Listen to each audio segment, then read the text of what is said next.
It is time now for our political insiders, our fine gentlemen joining us, Tony May, Charlie Giroux. Thank you guys for being here today, as always. It's always a big day for Pennsylvania. The governor came out with his budget address today.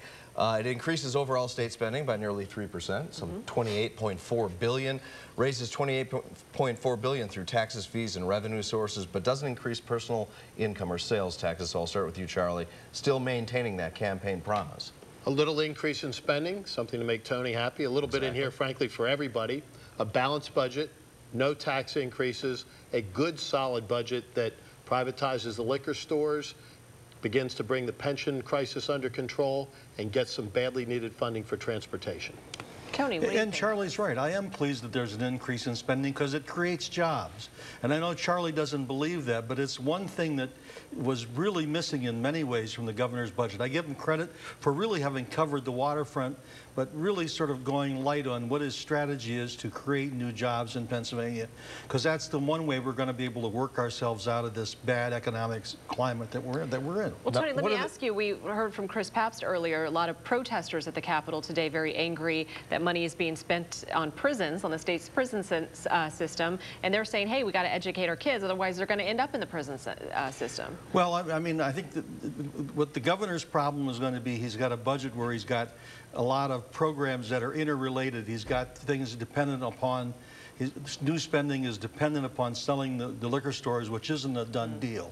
And if he gets the liquor store sales, then he can put more money into education, which addresses those very real concerns. I don't think he'd disagree with those protesters that he should put more money into education. He doesn't have it unless he sells the liquor stores. If he sells the liquor stores, he has to lay people off, which hurts the economy rather than helps it. It's not an easy thing to solve. And well, the governor's never said this is easy, but Charlie, isn't that big train coming down the tracks toward us, the pension fund at this point? It is, and this calls for big changes. The governor offers up the only practical solution right now.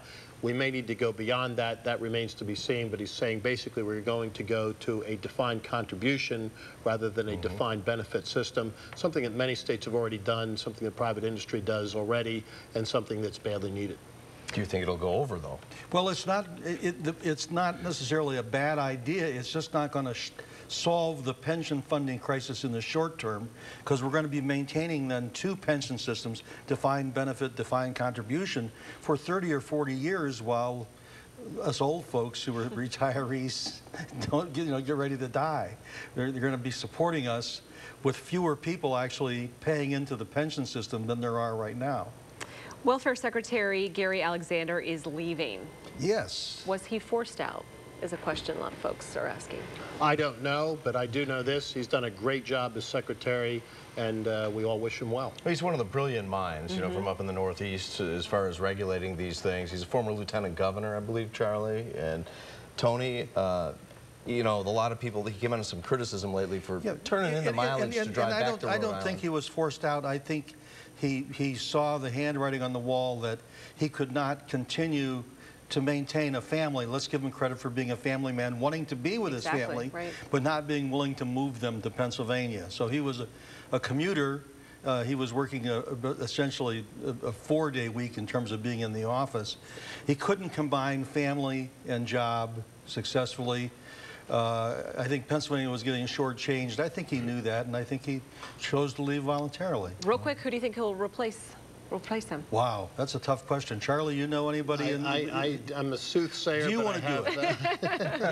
Punxsutawney Phil didn't let me in on the secret on Saturday. All right, we'll leave it there. Thank you, guys. You can catch our political insiders every Tuesday right here on CBS 21 News at 5:30.